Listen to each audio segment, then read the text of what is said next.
नमस्कार मंडळी, तुम्हाला माहीत आहे हे आहे पुण्याचं वेरूळ, अर्थातच भुलेश्वर मंदिर. इथं तुम्हाला श्री गणेशाची स्त्री रूपात मूर्ती, कार्तिकेयची मूर्ती बघायला भेटेल. इथं असं सांगितलं जातं की ज्यावेळेस तुम्ही आतमध्ये प्रसाद ठेवता तो प्रसाद आपोआप गायब होतो. हे मंदिर तुम्हाला बाहेरून जरी मशिदीसारखं दिसत असलं तर आतमध्ये आहे भगवान शंकराची पिंडी. तुम्हाला हे मंदिर बघायचं असेल तर तुम्ही फक्त पुण्यापासून 40 ते 50 किलोमीटर अंतरावर येऊ शकता. इसवी सन 12व्या शतकात बांधलेलं हे एक जागृत शिव मंदिर आहे. या मंदिरात यादवकालीन हेमाडपंथी शैलीत बांधलेलं असून या मंदिरात दगडी कोरीव काम, पार्वती शिव कथा आणि रामायण महाभारतातल्या सर्व कथा बघायला भेटतात. रामकृष्ण हरी मंडळी, स्वागत आहे तुमचं आपल्या नवीन व्हिडिओमध्ये. नाव माझं गणेश आणि तुम्ही पाहताय गाना द ट्रॅव्हलर. आणि आपण जाणार आज पुण्याचं वेरूळ म्हणजे भुलेश्वर मंदिर येतं, जे आहे 12व्या शतकात बांधलेलं. आज संडेचा दिवस होता तर म्हणलं आज कुठं राईड करावं, तर आपण आज निघालोय भुलेश्वर मंदिरात.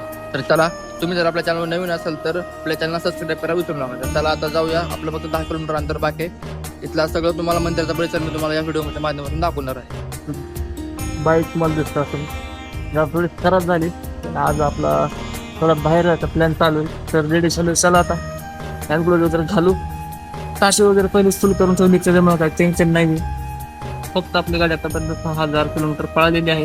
तर आज आहे 100 किलोमीटरचा रनिंग. तर चला, तुम्हाला भुलेश्वरला जायचं असेल तर तुम्ही स्वतःच्या बाईकने जाऊ शकता, कारने जाऊ शकता. तिथं बस अवेलेबल नाही. पुण्यापासून अगदी 40 ते 50 किलोमीटर अंतरावर आहे.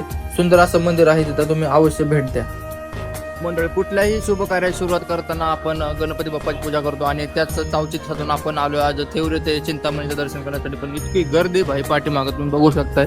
त्याच्यामुळे आपण दर्शनाचा कार्यक्रम म्हणजे बाहेरून हात जोडू आणि इथूनच आपण दुसऱ्या आपल्या डेस्टिनेशनसाठी निघूया. तुम्ही बघू शकता इथं आज काहीतरी संडे आहे, त्याच्यामुळं गर्दी काहीच नाही. त्याच्यामुळं गर्दी भरपूर आहे सुट्टीचा दिवस असल्यामुळं.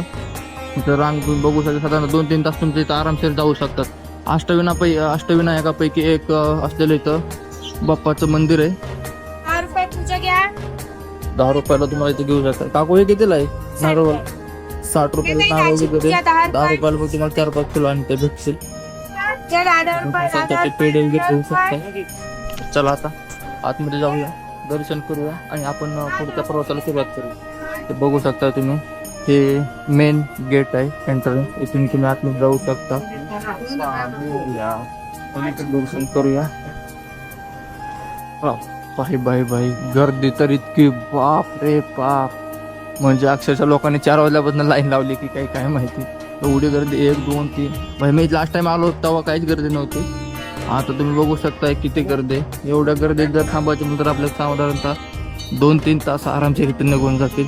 त्याच्यामुळे आपण फक्त मुखदर्शन करूनच जाऊया.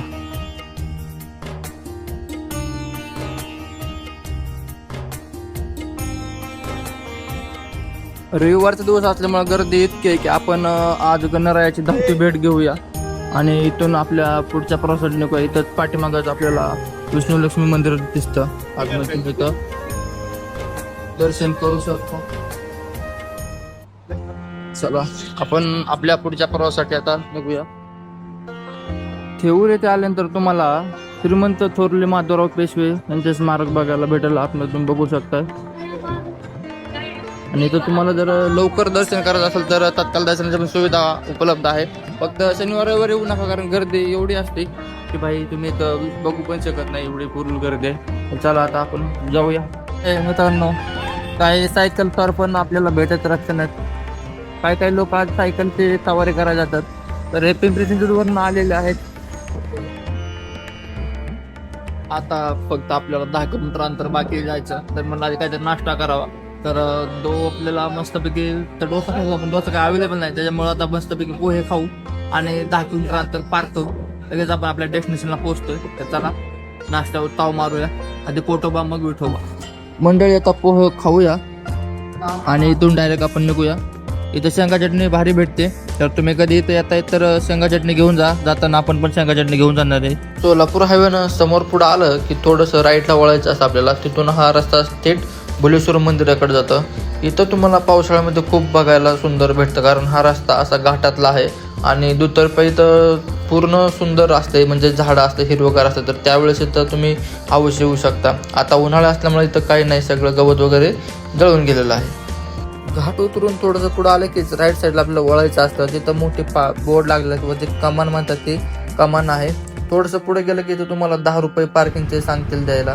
इथं टू व्हीलरसाठी 10 रुपये पार्किंगची त्यांनी आकारणी केलेली आहे, कारण वरती तुम्हाला गाडी लावायला जागा पण आहे. थोडंसं पुढे गेलं आपल्याला की तिथं किल्ला मंगळगड म्हणून एक किल्ला आहे, त्यात तुम्हाला अवशेष बघायला भेटतील. तर तुम्ही समोर बघू शकताय डाव्या साईडला तो एक बुरुज आहे. मंदिराच्या साईडलाच आपल्याला गाडी लावण्यासाठी जागा आहे आणि आपण गाडी लावून जातो मंदिरात दर्शन करण्यासाठी. तर तुम्हाला पहिल्या तिथं 200 पायऱ्या होत्या, त्यात चढायला आता गरज नाही लागत. तिथं आता तर डायरेक्ट तुम्ही वरती बाईक घेऊन जाऊ शकता. तुम्ही बाहेर आल्यानंतर तुम्ही समोर बघू शकता, तुम्हाला मंदिराचा आकार जणू काही मस्जिदीसारखा दिसेल थोडासा. पण तो का तसा केला, तर आधीच्या काळी जे आक्रमणकर्ते होते त्यांच्यापासून बचाव करण्यासाठी, कारण मुघलांचा खूप त्रास होता आपल्या महाराष्ट्राला, तर त्याचं पण संरक्षण करण्यासाठी ते त्याचा आकार केलेला आहे. आपण आता येऊन पोहोचलो तुळेश्वर मंदिरामध्ये आणि हे मंदिर बांधले 12व्या शतकामध्ये. तुम्ही आतमध्ये आल्यानंतर बघू शकता बाहेर तुम्हाला एक मोठी घंटा दिसत, ती घंटा वाजून तुम्ही असं बघू शकता. आणि हे पूर्ण मंदिर जे आहे ते हे हेमाडपंथीच्या ज्या पद्धतीने असतात त्यात बांधलेलं आहे. तुम्ही बघू शकता पाठीमागं.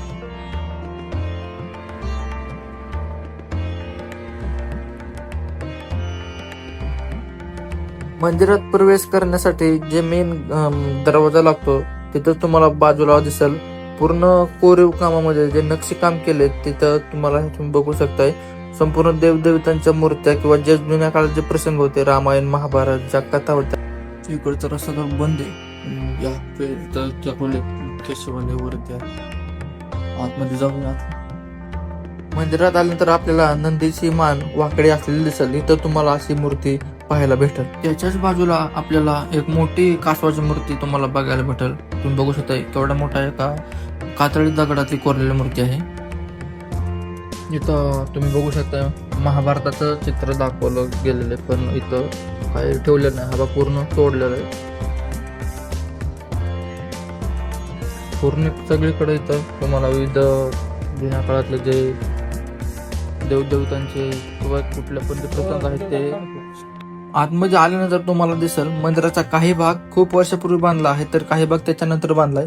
आता तुम्ही याच्यामध्ये बघू शकता जो आतमध्ये आहे याच्यावर तुम्हाला पूर्ण ज्या देवदेवतांच्या मूर्त्या दिसत आहेत ज्या तोडल्या आहेत, तो भाग पहिला बांधला गेला.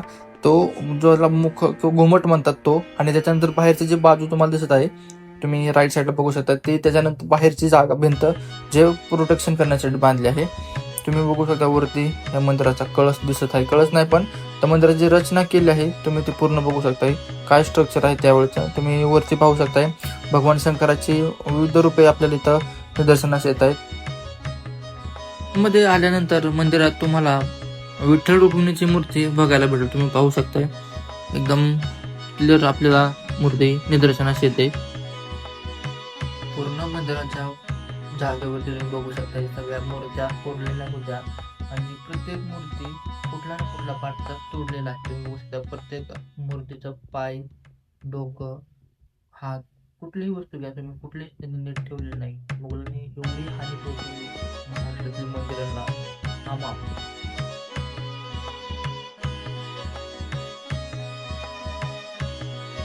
मंदिराच्या आतमध्ये जाताना आपल्याला स्टेज गरम लागतं. त्याच्यात शंकराची जी मूर्ती आहे ती आपल्याला दिसते. इथून आतमध्ये आपण त्याचं दर्शन करण्यासाठी तुम्ही आतमध्ये बघू शकता. व्हिडिओ काढण्यास सक्त मनाई आहे, पण तरी पण आपण हा व्हिडिओ शूट केला आहे. मग आपण बाहेर आलं की तुम्ही हा बाकीचा परिसर बघू शकता. तुम्हाला सर्वत्र प्रत्येक जे स्तंभ उभा आहे प्रत्येक स्तंभावरती विविध देवदेवतांच्या ज्या जुन्या काळात ज्या काढलेल्या कोरीव शैलीमध्ये ज्या मूर्त्या आहेत त्या आपल्याला बघायला भेटतात. तुम्ही तर बघू शकता शंकराच्या, गणपती बाप्पाच्या, सर्व देवदेवतांच्या मूर्त्या इथं आहेत. पण प्रत्येक मूर्तीला इथं काही ना काही इजा केलेला आहे. पूर्ण मंदिर हे दगडामध्ये बांधलेलं आहे आणि मंदिर 3 टप्प्यात बांधलेलं आहे. तुम्हाला दिसू शकतं बघा, पाठीमागे एक, पुढून एक, आणि याच्या समोरून जर बघितलं तुम्हाला मशिदीसारखं दिसेल, कारण कुठल्याही शत्रूंना हल्ला करताना 4 वेळा विचार केला पाहिजे. कसा वाटला हा व्हिडिओ कमेंट करून नक्की सांगा. तुम्ही जर आपल्या चॅनलला नवीन असाल तर सबस्क्राईब करा विसरू नका. तर चला भेटूया पुढच्या नवीन व्हिडिओमध्ये.